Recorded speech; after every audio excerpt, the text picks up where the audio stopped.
Video में आज हम डिस्कस कर रहे हैं अकाउंटिंग इक्वेशन। प्रीवियसली हमने अकाउंटिंग इक्वेशन में डिस्कस किया कि डिफरेंट ट्रांजैक्शंस का अकाउंटिंग इक्वेशन के ऊपर, बेसिक अकाउंटिंग इक्वेशन के ऊपर क्या इफेक्ट होगा। तो हमारी अकाउंटिंग इक्वेशन है बच्चों assets equal to capital plus liabilities, और इसमें हम ये देखते हैं कि एक हमारी अमेरिकन अप्रोच है। हम अमेरिकन अप्रोच में ये देखते हैं कि हमारे किस अकाउंट को हमें डेबिट कब करना है, क्रेडिट कब करना है। तो ड्यूअल एस्पेक्ट के अकॉर्डिंग हम लोग ऑलरेडी डिस्कस कर चुके हैं कि हर ट्रांजैक्शन एटलीस्ट दो अकाउंट्स को अफेक्ट करती है, एक साइड डेबिट होगी, दूसरी साइड क्रेडिट होगी। तो हमें किस सिचुएशन में अकाउंट को डेबिट करना है या क्रेडिट करना है, इसके लिए दो अप्रोचेज हैं। एक है ब्रिटिश अप्रोच, उसको हम ट्रेडिशनल अप्रोच भी बोलते हैं, और एक है अमेरिकन अप्रोच। अमेरिकन अप्रोच या मॉडर्न अप्रोच। तो आज हम अमेरिकन अप्रोच डिस्कस कर रहे हैं। अमेरिकन अप्रोच और मॉडर्न अप्रोच सारे अकाउंट्स को 5 पार्ट्स में क्लासिफाई करती है, 5 अकाउंट्स में क्लासिफाई करती है। एसेट्स अकाउंट, एक्सपेंसेस और losses account, liabilities account, capital accounts और प्रोप्राइटर्स अकाउंट, रेवेन्यू और इनकम अकाउंट। तो ये 5 अकाउंट है बच्चों। तो इसमें हमें देखना है कि कब हमें किस अकाउंट को डेबिट करना है, किस सिचुएशन में उसको क्रेडिट करना है। तो इसके कुछ रूल्स हैं। रूल है एसेट्स अकाउंट का और एक्सपेंसेस का सेम रूल है, दैट इज आईडी। इन दोनों अकाउंट्स का सेम रूल है, दैट इज आईडी। और इन तीनों अकाउंट्स का सेम रूल है, बट इसके अपोजिट होगा ऊपर वाले के। तो इसका रूल होता है बच्चों डीआई डीआई डीआई। तो हर अकाउंट, कोई भी अकाउंट है, उसकी एक साइड डेबिट, एक side credit, debit credit, debit credit, debit credit. तो इस तरीके से हमें देखना है कि एसेट अकाउंट में अगर कोई इंक्रीज होता है, आई का मतलब यहां है इंक्रीज और डी का मतलब है डिक्रीज। तो अगर एसेट में कोई भी इंक्रीज है तो उसको हमें डेबिट करना है एसेट को, और अगर कोई डिक्रीज है तो क्रेडिट करना है। इस ऐसे एक्सपेंसेस में increase debit, decrease credit. Liabilities में रिवर्स हो जाएगा ऊपर वालों के, that is decrease debit, increase credit. Capital में, रेवेन्यू में, सब में सेम रूल होगा, decrease debit, increase credit, decrease debit, increase credit. तो इस तरीके से हमें इसको दिखाना है। तो हम इसको टी शेप अकाउंटिंग में कैसे दिखाते हैं, टी शेप अकाउंट्स में। तो इसके लिए हम एक एग्जांपल डिस्कस कर रहे हैं, और एग्जांपल हमारा है open T shape account for furniture and right the following on proper site. हमें फर्नीचर का अकाउंट बनाना है, और हमें पता है बच्चों कि जो फर्नीचर है वो हमारी एसेट है। तो फर्नीचर अगर एसेट है, उसका हमें टी शेप अकाउंट बनाना है। तो इसकी दो साइड हो गई, एक डेबिट साइड और एक क्रेडिट साइड। तो डेबिट साइड में हम लोग लिखते हैं पर्टिकुलर्स अमाउंट। और अगर क्वेश्चन में कोई डेट्स भी गिवन है तो हम एक और कॉलम यहाँ डेट का लगा सकते हैं। इस क्रेडिट साइड में भी एक कॉलम डेट का लगाएंगे। तो फर्नीचर अकाउंट हमें प्रिपेयर करना है, open T shape account for furniture and right the following on proper site. तो हम इसमें एसेट अकाउंट का रूल अप्लाई करेंगे कि अगर इस एसेट में या फर्नीचर में कोई भी अगर इंक्रीज है तो उसको डेबिट करना है, और अगर कोई डिक्रीज है तो उसको हमें क्रेडिट करना है। रूल है ID, that is increase debit side में दिखाएंगे और डिक्रीज क्रेडिट साइड में दिखाएंगे। तो अब हमें इन ट्रांजैक्शन से देखना है कि एसेट में इंक्रीज हो रहा है या डिक्रीज हो रहा है। और बड़ा सिंपल है कि हम किसी भी फर्नीचर को अगर परचेज करेंगे, किसी भी एसेट को परचेज करेंगे तो इंक्रीज होगा, सेल कर देंगे तो डिक्रीज होगा। तो बच्चों हमारी फर्स्ट ट्रांजैक्शन है फर्नीचर परचेज फॉर ₹20,000। परचेज किया तो फर्नीचर में इंक्रीज हुआ। तो हम फर्स्ट ट्रांजैक्शन, हम इसमें कैश भी लिख सकते हैं यहाँ, बट मैंने लिखा इसको परचेज। हमने फर्नीचर परचेज किया, और क्योंकि ये एसेट में इंक्रीज हुआ तो मैं इसको फर्नीचर अकाउंट के डेबिट साइड में दिखाऊंगा। तो फर्नीचर अकाउंट के डेबिट साइड में हम लोग लिखते हैं 20,000। नेक्स्ट जो ट्रांजैक्शन हम इसमें दिखाएंगे बच्चों, furniture sold. Second transaction is furniture sold. और अगर हम फर्नीचर को या एसेट को सेल करते हैं तो उसके कारण फर्नीचर डिक्रीज होगा, तो हम इसको क्रेडिट साइड में दिखाएंगे, दैट इज सेल और sold. It was purchased, it is sold. हमने सेल कर दिया फर्नीचर 5,000 का, 5,000। नेक्स्ट हम लोग इसमें चलें आगे। उसने कहा फर्नीचर अगेन परचेज्ड, तो फिर से हमने परचेज किया, तो ये भी आपका परचेज है। तो परचेज करने के कारण आपका फर्नीचर होगा increase with ₹8,000। Next amount is old furniture discarded, हमने डिस्कार्ड कर दिया फर्नीचर, वो हमारे यूज का नहीं है, तो फोर्थ ट्रांजेक्शन में फर्नीचर डिक्रीज हुआ, तो हम इसको क्रेडिट साइड में दिखाएंगे डिस्कार्डेड। सो फर्नीचर डिस्कार्ड हुआ, that is 2500। Next transaction is value of furniture reduced by 2000, हमारे फर्नीचर की वैल्यू रिड्यूस मतलब डिक्रीज होगी, क्लियरली मेंशन किया हुआ है। तो रिड्यूस अगर कोई भी ट्रांजेक्शन होती है, एसेट में कोई भी रिडक्शन होती है, हम इसको डेप्रिशिएशन बोलते हैं, decrease in the value of fixed asset. तो हम इसको डेप्रिशिएशन भी लिख सकते हैं, या मैं इसको लिख देता हूँ यहाँ रिड्यूस, डिक्रीज हुआ बच्चों, क्यों डिक्रीज हुआ? डेप्रिशिएशन के कारण। So this is 2000। अब हमें इस एसेट अकाउंट को क्लोज करना है, तो हम इसके लिए इसका टोटल करेंगे, दोनों साइड आमने सामने, यहाँ भी टोटल लिखेंगे और इस साइड भी टोटल लिखेंगे, टोटल टोटल, और टोटल अगर हम देखें बच्चों इसका 28,000, और इस साइड आपका जो टोटल आएगा दैट इज 9,500। और एसेट्स का हमेशा डेबिट साइड ज्यादा होगा, तो एसेट में 28,000 इस साइड आया, 9,500 इस साइड आया। अब हमें इसकी बैलेंसिंग करनी है, हमें इसकी बैलेंसिंग करनी है। बैलेंसिंग का मतलब है कि दोनों साइड को हमें इक्वल करना है, तो हम एक लाइन छोड़ के इसका टोटल करेंगे, फिर से ऊपर सिंगल लाइन, नीचे डबल लाइन टोटल के, और जो साइड ज्यादा है, जैसे कि इसमें 28,000 ज्यादा है, तो 28,000 को हम दोनों साइड दिखाएंगे। अब ये अमाउंट टोटल इसका 28,000 बनता है, बट इसका 28,000 नहीं है, तो हम 28,000 में से इस अमाउंट को माइनस करके बाकी हमारी बैलेंसिंग फिगर आ जाएगी, and that balancing figure will be balance. Asset का बैलेंस हमारे पास होगा, और एसेट का बैलेंस होगा 18,500। तो इस तरीके से हम कोई भी अकाउंट बना सकते हैं बच्चों। ये हमने एसेट अकाउंट बनाया, इंक्रीज जिसके डेबिट हुआ, डिक्रीज क्रेडिट हुआ। इसी तरीके से हम किसी लायबिलिटी का अकाउंट भी बना सकते हैं, जिसमें अगर क्रेडिटर्स का हम अकाउंट बना रहे हैं तो उसका डिक्रीज डेबिट साइड में जाएगा और इंक्रीज क्रेडिट साइड में जाएगा। तो जब डिक्रीज हम लोग इस साइड दिखाएंगे, इंक्रीज इस साइड दिखाएंगे।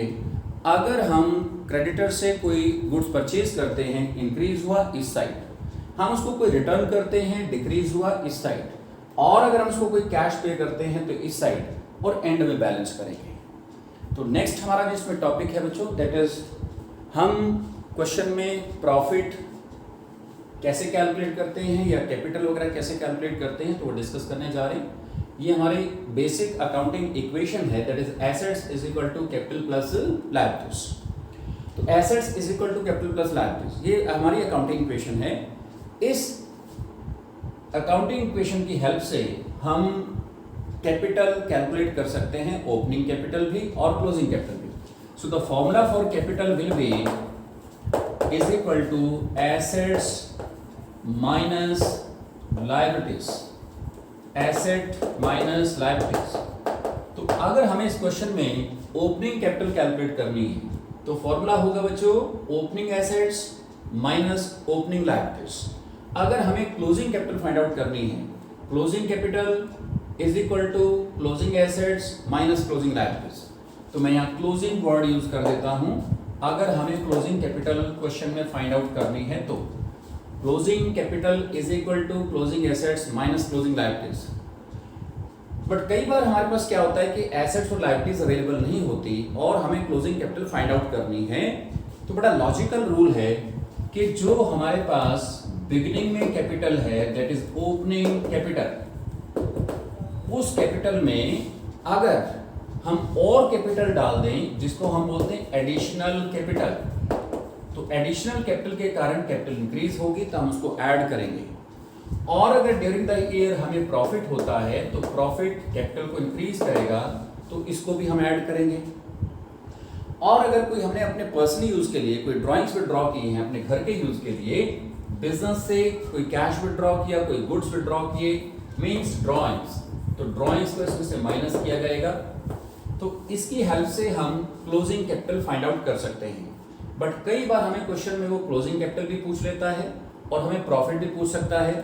तो इस दोनों इक्वेशंस की हेल्प से, दोनों फॉर्मूलाज की हेल्प से हम क्लोजिंग कैपिटल फाइंड आउट कर सकते हैं, या जो भी कंटेंट इसमें कोई भी है वो फाइंड आउट कर सकते हैं। क्लोजिंग कैपिटल भी कैलकुलेट कर सकते हैं, ओपनिंग कैपिटल भी कैलकुलेट कर सकते हैं, एडिशनल कैपिटल भी कैलकुलेट कर सकते हैं, प्रॉफिट या ड्राइंग्स भी कैलकुलेट कर सकते हैं।